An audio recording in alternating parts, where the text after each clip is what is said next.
Hello friends, welcome to IAS PCS केंद्र। Friends, 100 pages note series के अंतर्गत इस वीडियो में हम एंशियंट हिस्ट्री को आगे बढ़ाने वाले हैं। एंशियंट हिस्ट्री की आगे बात करेंगे। PDF के लिए डिस्क्रिप्शन बॉक्स में टेलीग्राम चैनल का भी लिंक दिया हुआ है, तो आप जाकर वहां से टेलीग्राम चैनल को भी ज्वाइन कर सकते हैं। चलिए बिना किसी देरी के इस वीडियो को हम शुरू करते हैं, एक एक करके सारी बातों को डिस्कस करते हैं। चलिए, तो बात की जाए सिंधु घाटी सभ्यता की, तो सिंधु घाटी सभ्यता को ही हड़प्पा सभ्यता या फिर कांस्य युगीन सभ्यता के नाम से भी जानते हैं। सिंधु घाटी सभ्यता या फिर हड़प्पा सभ्यता, इसका नाम क्यों पड़ता है? सिंपल सा रीजन है, आप समझ सकते हैं। असल में होता ये है कि 1921 में 1921 में सबसे पहले सिंधु घाटी सभ्यता के अंतर्गत एक जगह है हड़प्पा, जो कि पाकिस्तान में पड़ता है, तो यहीं पर उत्खनन कराया जाता है। इसी वजह से इसका नाम पड़ जाता है हड़प्पा सभ्यता। ठीक है। और हड़प्पा की बात करें तो ये सिंधु नदी की एक सहायक नदी है, रावी नदी। तो सिंधु नदी की सहायक नदी के तट पर ये हड़प्पा सभ्यता है, इसीलिए इसको सबसे पहले जो नाम दिया जाता है सिंधु सभ्यता, वो किनके द्वारा दे दिया जाता है? जॉन मार्शल के द्वारा, क्योंकि ये सिंधु नदी की सहायक नदी रावी नदी के तट पर है। ठीक है, तो ये बात आप समझ पा रहे होंगे। और कांस्य युगीन सभ्यता इसलिए कहते हैं क्योंकि कांसे का प्रयोग यहाँ से शुरू हो जाता है। तांबे की जानकारी इनको हो जाती है ताम्रपाषाण युग में। और ये मैंने आपको बता भी दिया है कि सबसे पहले जो प्रयुक्त धातु है, सबसे पहली जो धातु है जो मनुष्य द्वारा प्रयोग की गई, वो कौन सी धातु है? तांबा है। और आप कमेंट बॉक्स में ज़रूर बताइएगा कि ये जो कांसा है, कांसा किन दो धातुओं को मिलाने से बनता है। ठीक है, किन दो धातुओं का मिश्रण है कांसा, ये जरूर बताइएगा। उसमें तांबा भी रहता है और कौन सी एक धातु रहती है, ये जरूर बता दीजिएगा। ठीक है, चलिए उसके आगे हम बात करते हैं। हाँ, तो ये मैं बता रहा था कि 1921 में प्रॉपर ढंग से उत्खनन कराया जाता है जॉन मार्शल के निर्देशन में, और ये उत्खनन कराया जाता है किनके द्वारा? दयाराम साहनी के द्वारा, हड़प्पा में। तो ये आगे हम देखेंगे, टेबल में भी देख लेंगे। हालांकि 1826 में 1826 में चार्ल्स मेसोन को थोड़ा सा आइडिया लगता है कि इधर कुछ है, क्योंकि इधर के जो लोग थे ना, जो यहाँ से ईंटें निकल रही थी, अपने ज़रूरत के कामों में उसका यूज कर रहे थे, तो हल्का आइडिया लगा था चार्ल्स मेसोन को, बट बहुत ध्यान नहीं दिया गया था। और उसके बाद 1853 में भी जब रेलवे लाइन बिछाई जा रही थी 1853 में, तब भी यहाँ से ईंटें निकली हैं और उन ईंटों को रेलवे लाइन के बिछाने में प्रयोग किया गया है, लेकिन विशेष ध्यान नहीं दिया गया। हाँ, विशेष ध्यान कब दिया गया है? 1921 में, जब जॉन मार्शल के निर्देशन में दयाराम साहनी के द्वारा पहली बार उत्खनन कराया जाता है। कहाँ पर? हड़प्पा में। ठीक है, हम आगे टेबल में एक एक करके देख लेंगे। जितने भी स्थल हैं सिंधु घाटी सभ्यता से संबंधित, जो एग्जाम पर्सपेक्टिव से महत्वपूर्ण हैं, उनको हम देखने वाले हैं अच्छे से। ठीक है, तो हाँ, उसके बाद ये महत्वपूर्ण बात ये ध्यान रख लीजिएगा कि सिंधु घाटी सभ्यता की बात कर लिया है तो बहुत ही इंपॉर्टेंट बात है कि भारत की पहली नगरीय सभ्यता है ये। मतलब आजकल जो नगर देख रहे हैं ना, देखते होंगे कि नगर में प्रॉपर ढंग से सड़कें बनी हुई हैं, सड़कों के किनारे नालियाँ बनी हुई हैं, तो वैसे ही सिंधु घाटी सभ्यता की बात कर ली जाए तो यहाँ पर भी प्रॉपर ढंग से सड़कें बनी हुई होती थी। सड़कों के दोनों किनारे नालियाँ बनी हुई होती थी। ठीक है, इसीलिए ये भारत की प्रथम नगरीय सभ्यता है। ग्रिड पद्धति अपनाई गई थी नगरीय व्यवस्था में। मतलब जो सड़कें थी एक दूसरे को 90 डिग्री पर काट रही थी, सड़कों के किनारे घर बने हुए थे। ये सारी बातें हैं, यहाँ पर मैंने दिखाया है, यहाँ डायग्राम में ये देख रहे हैं, ये ग्रिड पद्धति से ये बना हुआ है, ये नगर व्यवस्था है। और नालियों में जगह जगह पर सॉकपिट लगाए गए थे ताकि प्रॉपर ढंग से उसको समय समय पर सफाई की जा सके। ठीक है, मतलब प्रॉपर ढंग से सारी चीज़ें व्यवस्थित की गई थी, ग्रिड पद्धति अपनाई गई थी। सड़कें जो थी, मतलब मैक्सिमम अगर बात की जाए, अधिकांश नगरों में सड़कें जो थी, जो सिंधु घाटी सभ्यता है, सिंधु घाटी सभ्यता की जो अधिकांश नगरें थी, वहाँ पर सड़कें जो थी एक दूसरे को 90 डिग्री पर कट करती थी। ठीक है, ग्रिड पद्धति अपनाई गई थी। तो ये सारी बातें आप थोड़ा सा ध्यान रख लीजिएगा। उसके बाद चलिए एक एक करके सारी बातें देख लेते हैं। हाँ, तो ये मैंने बता दिया कि पहली नगरीय सभ्यता है सिंधु घाटी सभ्यता। जो सबसे पहले नाम दिया जाता है वो किनके द्वारा दिया जाता है? जॉन मार्शल के द्वारा। तो ये ध्यान रख लीजिएगा। और टाइम पीरियड आप मोटा मोटी ये ध्यान रख सकते हैं 2350 से 1750 ईस्वी पूर्व। और ये डिसाइड कैसे किया गया है? रेडियो कार्बन जो C14 है, ये ध्यान रख लीजिएगा। रेडियो कार्बन डेटिंग के अनुसार ये निर्धारित किया गया है टाइम पीरियड को, तो ये ध्यान रख लीजिएगा, रेडियो कार्बन C14। उसके बाद हाँ, पिगट के द्वारा एक स्टेटमेंट है, ये ध्यान रख सकते हैं कि हड़प्पा एवं जो मोहनजोदड़ो है ना, ये जो पूरा जो साम्राज्य है, ये सिंधु घाटी सभ्यता की बात कर लिया तो सिंधु घाटी सभ्यता की राजधानी माना है किसने? पिगट ने हड़प्पा एवं मोहनजोदड़ो को एक विस्तृत साम्राज्य की क्या माना है? जुड़वा राजधानी माना है पिगट ने, हड़प्पा एवं मोहनजोदड़ो को। तो ये ध्यान रख लीजिएगा आप। और ये देख लीजिए मैप में, ये ज़रूरी बातें हैं। ये सिंधु घाटी सभ्यता का जो है विस्तार है, ये विस्तार लगभग आप देख रहे होंगे, लगभग त्रिभुजाकार है, लगभग त्रिभुजाकार है। अब इसमें आपको विशेष बात ध्यान रखने वाली ये है कि इसमें जो सबसे उत्तरी बिंदु है, सबसे उत्तर में देखिएगा, सिंधु घाटी सभ्यता के अंतर्गत मांडा पड़ता है। मांडा कहाँ पर है? जम्मू कश्मीर में, जम्मू एंड कश्मीर में, जो किस नदी के किनारे? चिनाब नदी के किनारे। तो ये इंपॉर्टेंट बात है, ध्यान रख लीजिएगा। वही सबसे दक्षिण में देखने जाइएगा, सबसे दक्षिण में आपको पड़ेगा दैमाबाद, सैंधव स्थल है ये कहाँ पर पड़ेगा? महाराष्ट्र में, अभी के महाराष्ट्र में। किस नदी के किनारे? प्रवरा नदी।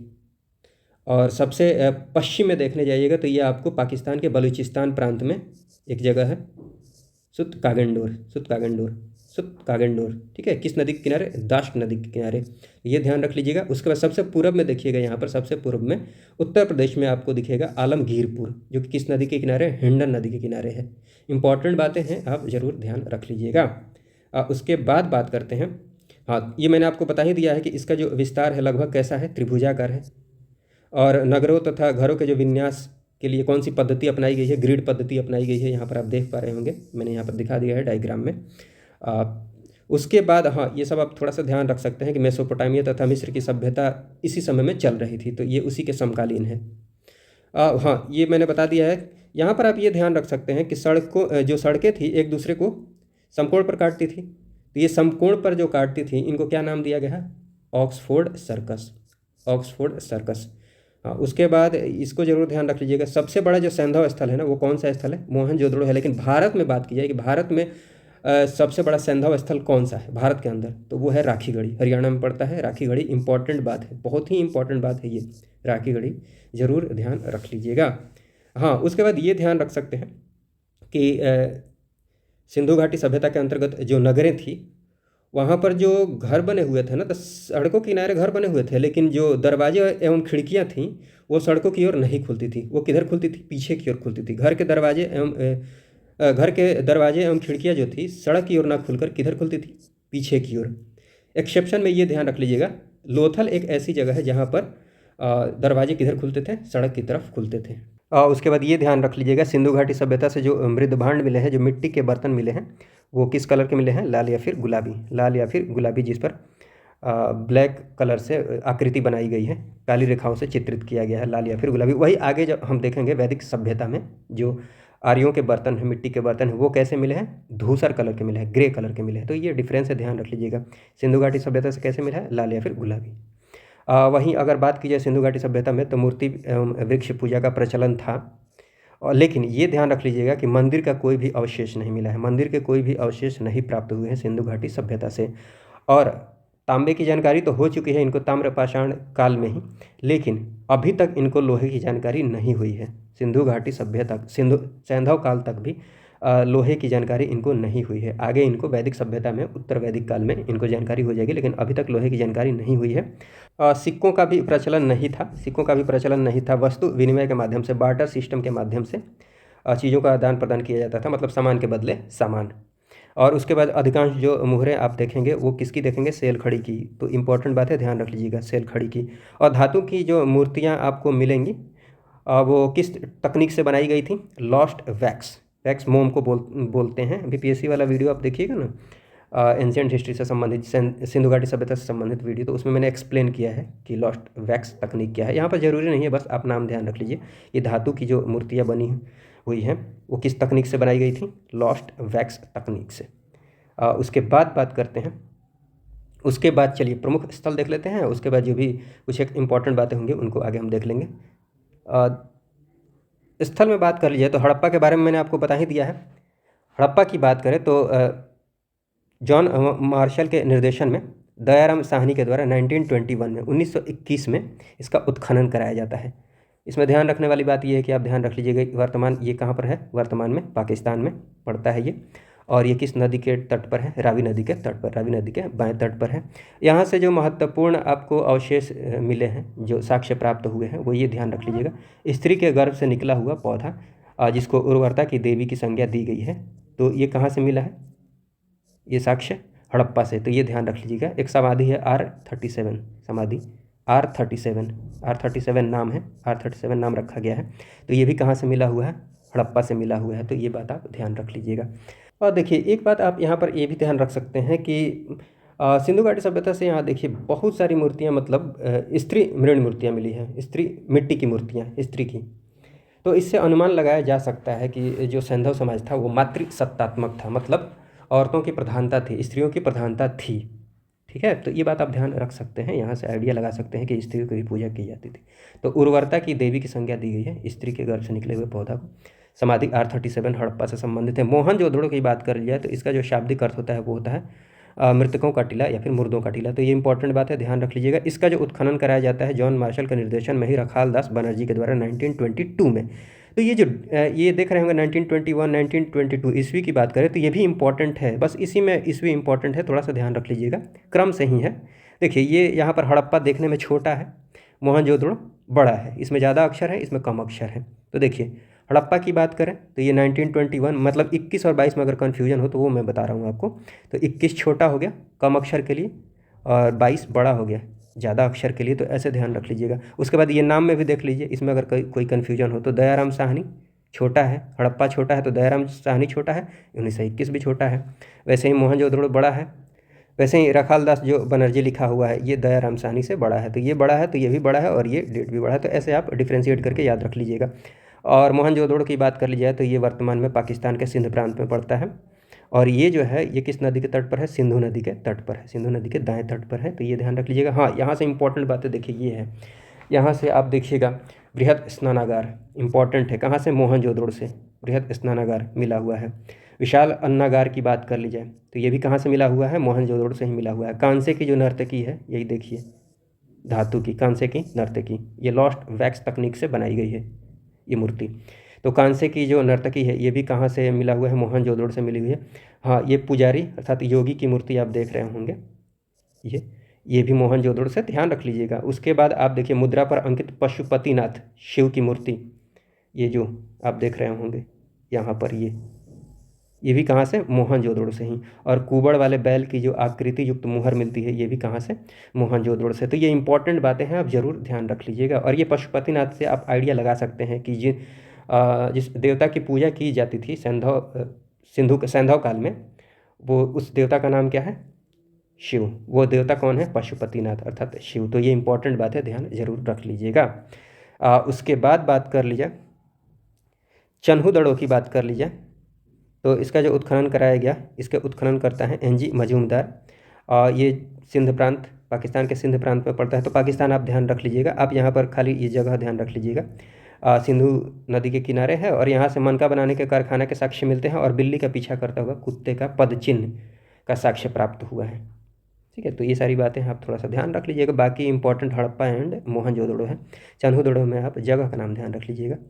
उसके बाद सुत कागंडोर की बात कर लीजिए तो ये भी मैंने बताया सबसे पश्चिमी बिंदु है सैंधव घाटी सभ्यता का। और इसकी बात कर ली जाए तो इसका उत्खनन कराया RL स्टाइन के द्वारा कराया जाता है। ये पाकिस्तान के वर्तमान बलूचिस्तान में पड़ता है, दाश्त नदी के किनारे है। ये सारी बातें हमने कर ली हैं। उसके बाद लोथल की बात कर ली जाए तो ये इंपॉर्टेंट है। लोथल की बात कर ली जाए तो इसको लघु हड़प्पा या फिर लघु मोहनजोदड़ो के नाम से भी जाना जाता है। इसका उत्खनन कराया जाता है SR राव के द्वारा। ये वर्तमान गुजरात के अहमदाबाद में पड़ता है। गुजरात आप जरूर ध्यान रख लीजिएगा।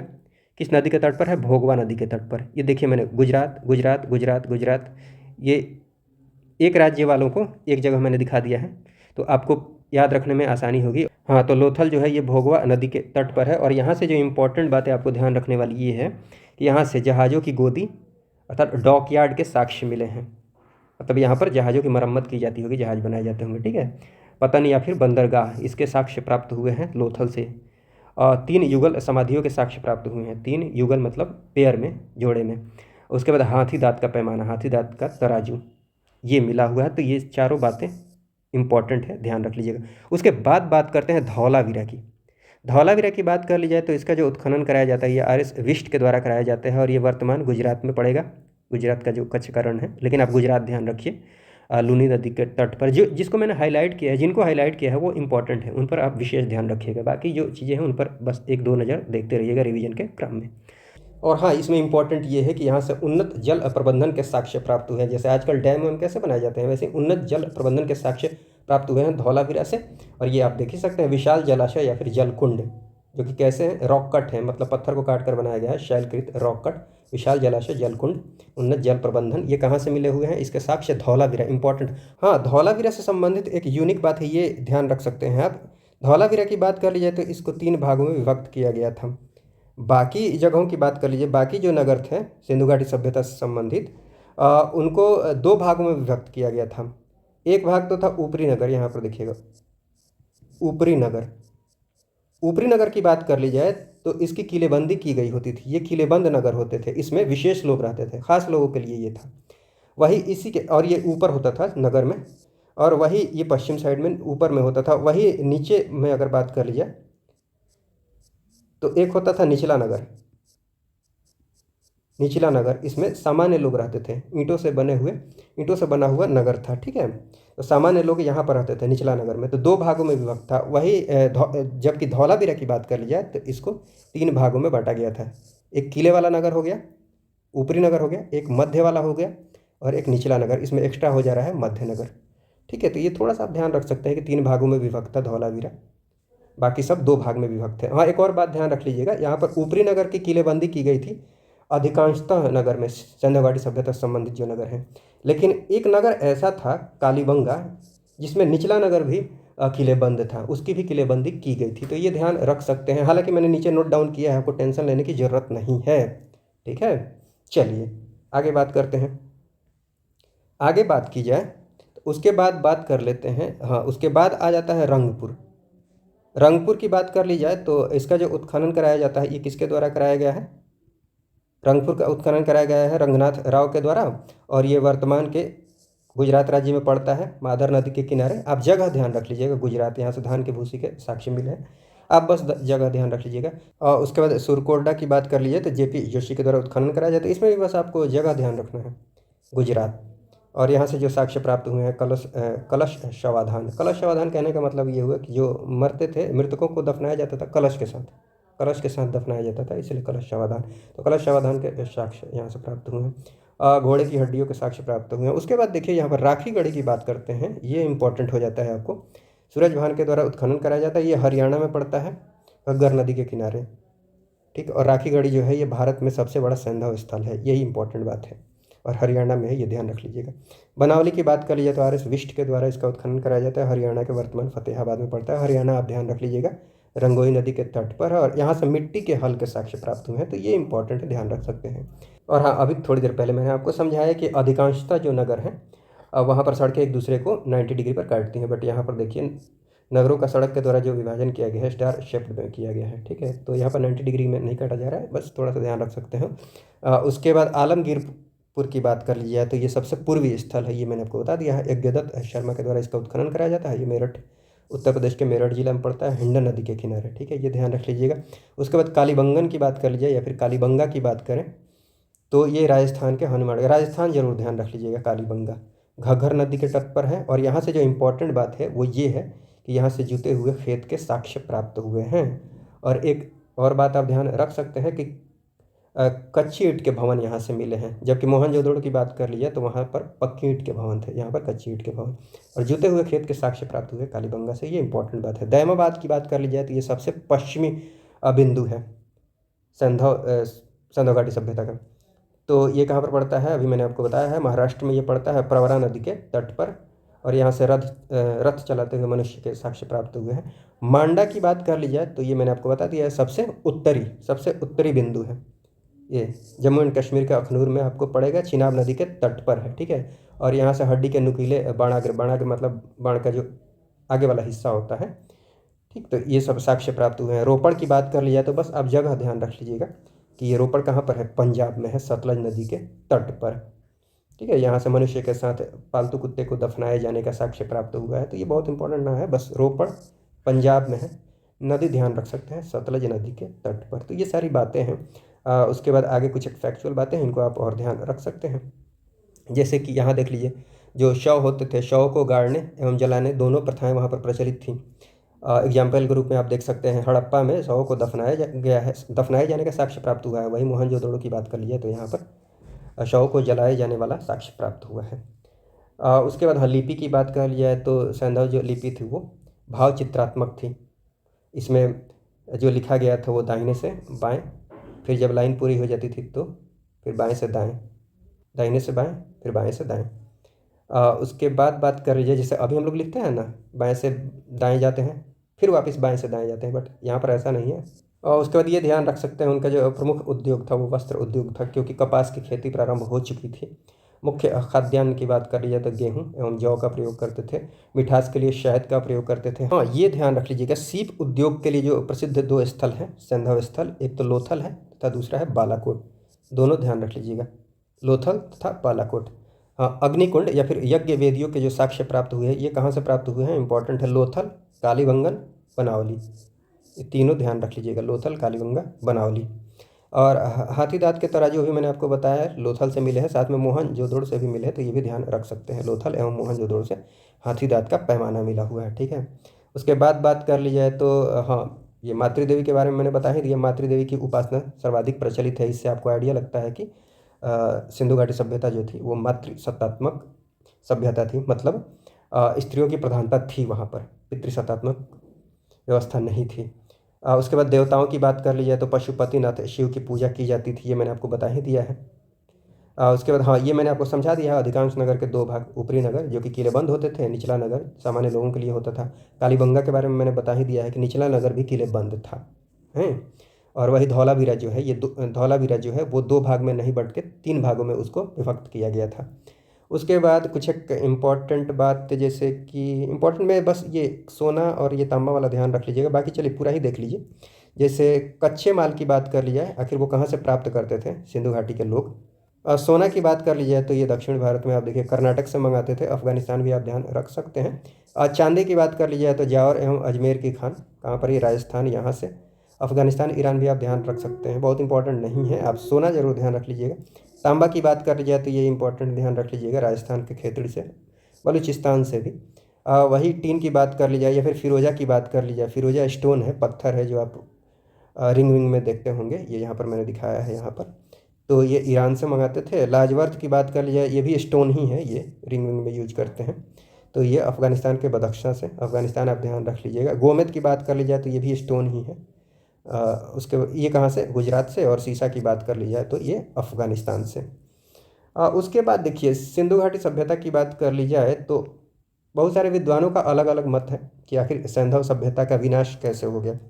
कोई कहता है कि जलवायु परिवर्तन हो गया होगा बहुत ज़्यादा, या फिर विदेशियों का आक्रमण हो गया, या फिर भूकंप वूकंप का भी बहुत लोग बोलते हैं, महामारी का बोलते हैं, बट सर्वमान्य जो रीजन है सैंधव घाटी सभ्यता के विनाश का, तो वो माना जाता है बाढ़। भयंकर बाढ़ आई थी, उसके बाद ये सब कुछ तहस नहस हो गया इसका। तो सैंधव सभ्यता के विनाश का सबसे प्रभावी जो कारण माना गया है वो बाढ़ ही माना गया है, जिसको मानने वाले बहुत सारे विद्वान हैं, जैसे मार्शल, जॉन मार्शल हो गए, मैके हो गए, एस.आर. राव हो गए। आपको बस इतना ध्यान रख लेना है कि सैंधव सभ्यता के विनाश का जो सबसे प्रभावी कारण है किसको माना गया है, वो बाढ़ को माना गया है। ये सारी बातें हैं, बाकी सारी बातें हम आगे करेंगे। इस वीडियो में बस इतना ही रहने देते हैं। इस वीडियो को देखने के लिए आपका बहुत बहुत धन्यवाद। जय हिंद, जय भारत।